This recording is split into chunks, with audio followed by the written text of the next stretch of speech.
Hello everyone, thank you for joining me here on my YouTube channel. In this week's video, I'm going to do something a little bit different. I'm going to review one plugin that is really popular. Everybody seems to be using it, and I'm talking about the FabFilters Q3. And I'm going to show you a couple of features that I use and that I think make this plugin one of the most popular ones on the market. So let's dive into an Ableton Live session and see exactly what are these features. Alright, so let's have a look at the Ableton Live session and see exactly what the interface of this plugin is, right?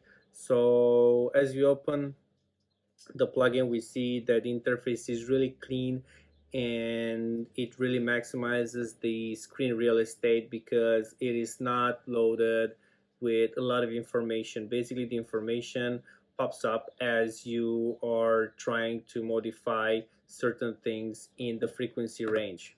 So let's play something. I have a Prophet VST here playing a chord in A sharp minor, and let's see how this plugin looks like, how it's going to show.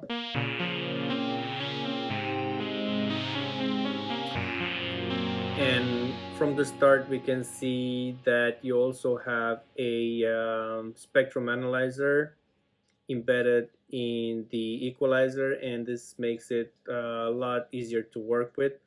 And let's see if I'm going to play. I'm going to start taking out frequencies,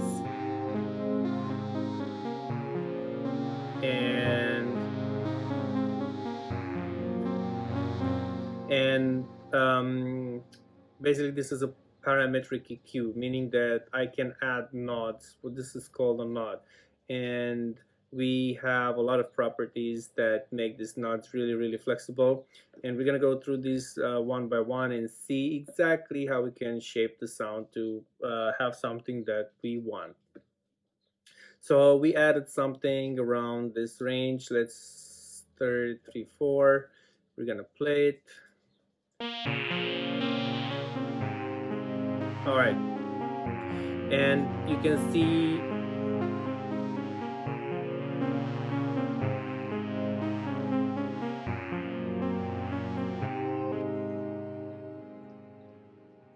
all right, let's talk about these nodes a little bit more in depth and see what options we have. So this, you can pretty much put it on any frequency that you want, and then you can cut the frequencies or you can boost them. And one of the features that I didn't know when I started using this plugin is that you can change the shape or the frequency cutout of the curve. So you can use 12 dBs and you can go down to like 96 dBs. 48 is a pretty decent one, and there we go. As you can see, it changes the roll of frequency here. All right, so another useful feature is splitting your nods.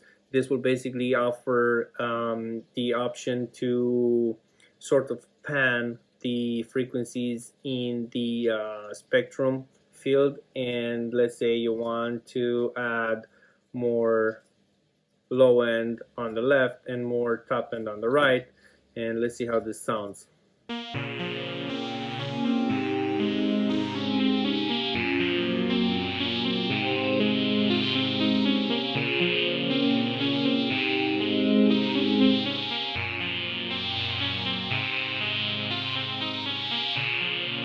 A really useful feature right there, and I'm not sure how much of the sound translates through YouTube, but if you are using speakers like laptop speakers, I would recommend you using headsets so you can hear the adjustments.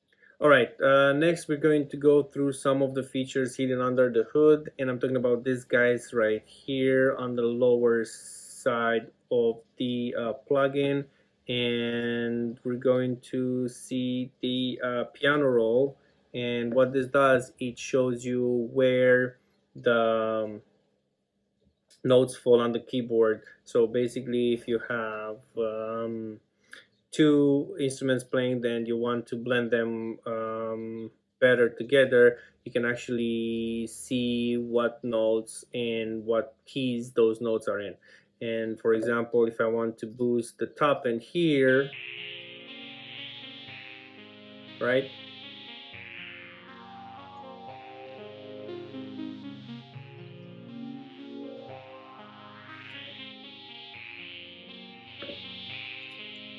Basically, you have this little blue dot that shows you exactly where the frequency falls on the keyboard. All right, moving on. Next, we have the MIDI learn function. This is in case you want to use a piece of hardware to control the nodes or to control the features within the plugin. Honestly, I don't use this feature. I prefer using the mouse and just adjusting the equalizer. But if you want to use it, then the feature is there. Okay, let's move on to the next feature. We have zero latency, natural phase, and linear phase. I find this more useful if you have a multi-mic recording of an instrument like drums or a bass that comes through a DI and an amplifier. And this basically allows you to adjust the phase of the equalizer so that you can also flip the polarity. There's another video on YouTube which is really good. I'm gonna link in the description so you can follow that one. I don't want to go into a lot of details because there's this information you can basically find easy elsewhere. Okay, now let's move on to the highlight of this VST, if you ask me, and it is under this guy, Analyzer. So this is where most of the processing becomes visual, and we're gonna go through this features one by one. And as you can see, you have a pre and a post graphic, and this will basically show you how the signal is looking before you do any adjustments to the sound and after you make any adjustments to the sound. And you have the option to toggle between these two. Usually I leave it on pre and post because this will show you exactly what happens when you modify the nodes. Okay, so let's move on to the next feature. Next feature is sidechain, and basically this allows you to interconnect multiple instances of the Q3 on different channels. But the next feature is the one that I find really interesting, and this has been around for some time. There's also other plugins that have this, like Neutron from Isotope also allows you to have this feature. It is called masking frequencies. So what this does, it allows you to visualize multiple instances of the Q3 equalizer, and it will show you where you have frequencies that are occupying the same space in your mix. For example, let's look at the bass track that I picked together with the MIDI notes from the Prophet, and we're going to see exactly what frequencies are masking.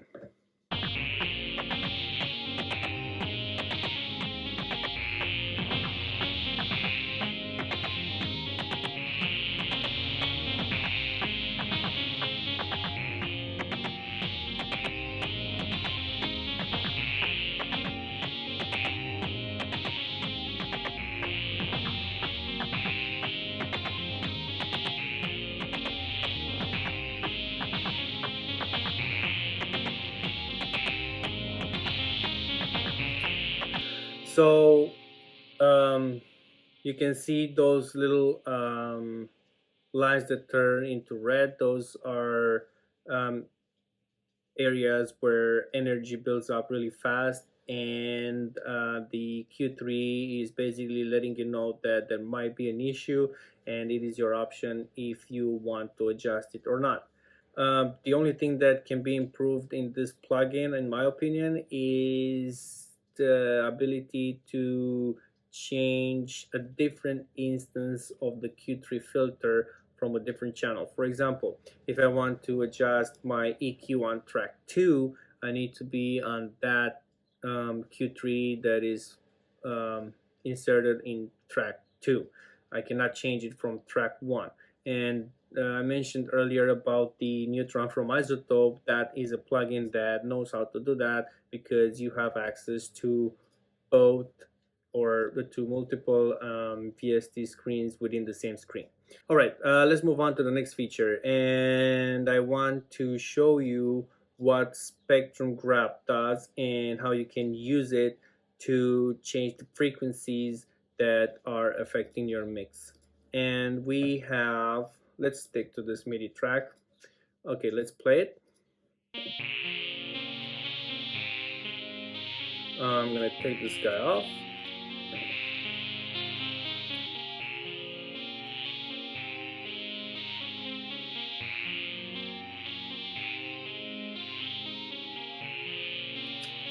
So what spectrum grab does, it basically shows you the frequencies that build up and where you have peaks. And this doesn't mean that there's anything you want to change. Again, this just means that Q3 is showing you where your highest energy in the mix is, and it tells you, hey, maybe you want to have a look at these frequencies, or maybe you don't know this is happening, and if you want to change it, you have the options to do that. Now, the feature that took me a while to discover is that you can actually freeze the spectrum grab, and you can adjust the frequencies while this is running. Okay, so let's try to do that. So the only thing you need to do is press and hold click, and you will see the color change into blue. After it changes into blue, then you can make adjustments while the spectrum grab is active. Let's try to do that right now. I'm going to play this. Goes to purple. Press and hold click. Goes blue. And now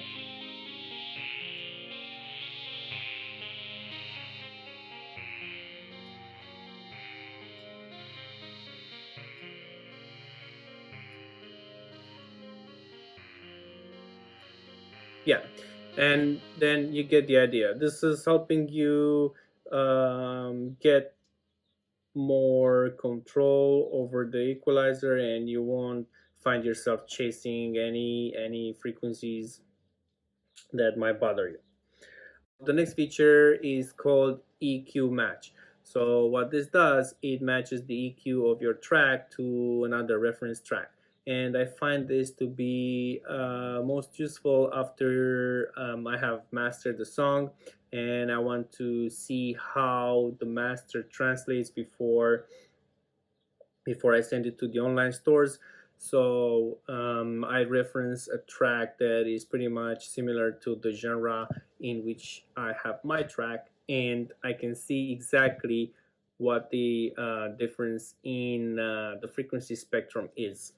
All right, so next I want to show you a trick that can help you make your Q3 consume less CPU power, because if you have a lot of VSTs on multiple channels, then this can be really stressful for your CPU.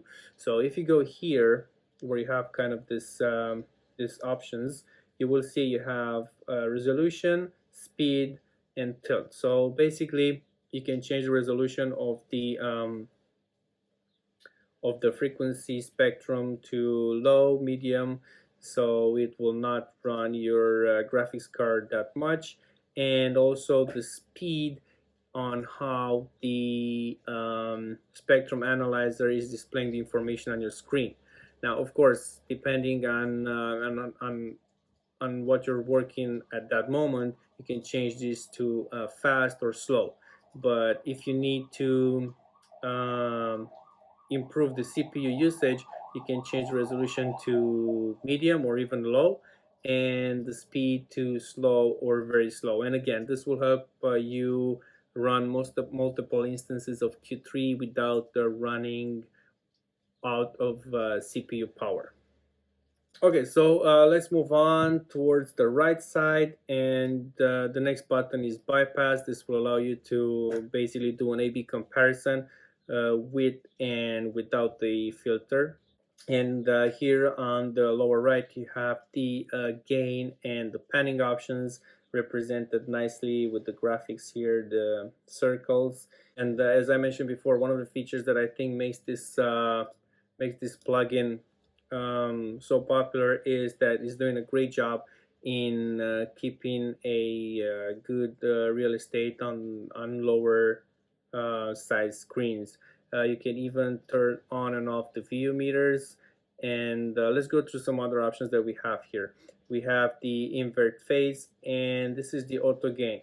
So basically what auto gain does is it compensates for any boost or cut in the volume, so you will not be tricked by your own ears. For example, if you boost the frequency, and that will result in bringing the overall volume of the whole track louder, the auto gain feature will balance that out, so you will not have the impression that it sounds better just because it is louder.